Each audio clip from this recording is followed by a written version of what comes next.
डगशई की चुड़ैल। बच्चों, आज दादी माँ की कहानी के पिटारे से हम सुनेंगे एक डरावनी और रोचक कहानी।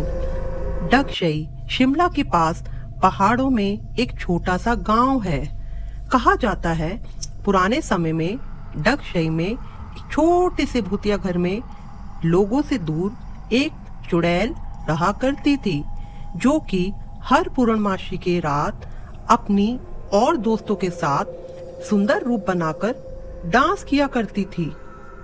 जो गाना वो गाती थीं, उसे सुनकर बच्चे बहुत मुग्ध और खुश हो जाते थे और उस चुड़ैल के भूतिया घर की तरफ चलने लग जाते थे। चुड़ैल हर पूर्णमासी की रात को अपनी चुड़ैल दोस्तों के साथ मिलकर दो बच्चों को पकड़कर खा जाती थी। चुड़ैल हमेशा सुंदर दिखने के लिए बच्चों को खाती थी, परंतु उन बच्चों में से एक लड़का शिवजी भगवान का बहुत बड़ा भक्त था और उसका नाम था बच्चों भोला। भोला समझ गया कि चुड़ैल हर पूर्णमासी को यह करती है और उसने अपने दोस्तों को भी समझाने की कोशिश की, पर उसके दोस्तों ना समझ थे। उन्होंने कहा कि यह तो बहुत सुंदर दीदी हैं, यह हमें रोज चॉकलेट और कोल्ड ड्रिंक पिलाती हैं और हमारे साथ खेलती भी हैं। तू ये क्यों हमें मार सकती हैं? भोला, तू तो बकता है। भोला बेचारा क्या कहता, वह चुप हो गया और अपनी बड़ी दीदी और मम्मी पापा के पास जाकर उसने चुड़ैल वाली बात उनको भी बताई। उसके माता पिता को भोला पर विश्वास नहीं हुआ। उन्होंने कहा, बेटा, आजकल के टाइम पर कोई भूत और चुड़ैल नहीं होती, परंतु उसकी दीदी को भी भूतिया घर में रहने वाली सुंदर लड़की पर शक था। भोला की दीदी ने पूछा, तुम्हें कैसे पता कि वो एक चुड़ैल है?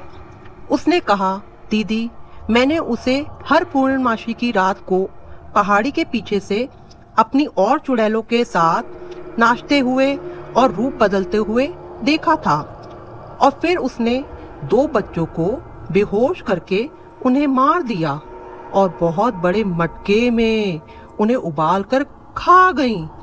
मैं तो डर के मारे कांपने लगा, लेकिन शिव भगवान जी के तावीज की वजह से मैं वहां से बच गया और वहां से भाग निकला।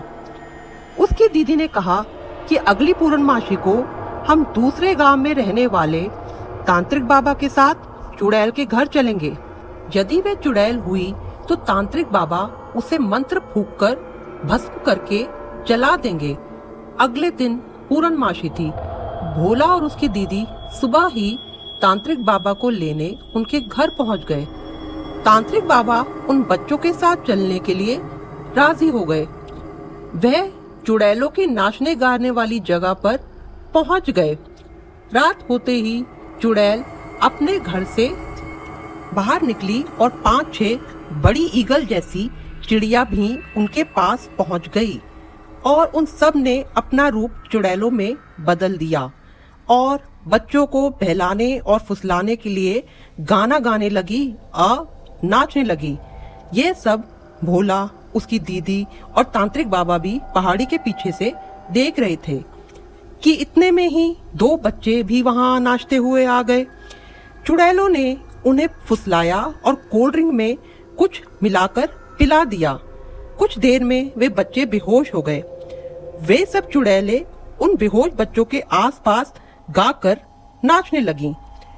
उन चुड़ैलों को बहुत ही अच्छा लग रहा था। तांत्रिक बाबा ने देखा उन चुड़ैलों के बहुत लंबे बाल थे। तांत्रिक समझ गया कि चुड़ैलों की पावर उनकी चोटी में और बालों में होती है। तांत्रिक बाबा बिना डरे उनके सामने गए और उन पर मंत्र फूंक दिया। सारी चुड़ैलें एक एक करके डर कर बेहोश हो गईं और तांत्रिक बाबा ने तुरंत ही सबसे बड़ी चुड़ैल के बाल काट दिए कि तभी ये क्या हुआ, सारी चुड़ैलें मिट्टी में बदल गई और धीरे धीरे धीरे कर रात सुबह में तब्दील हो गई और उनका भूतिया घर भी वहां से गायब हो गया।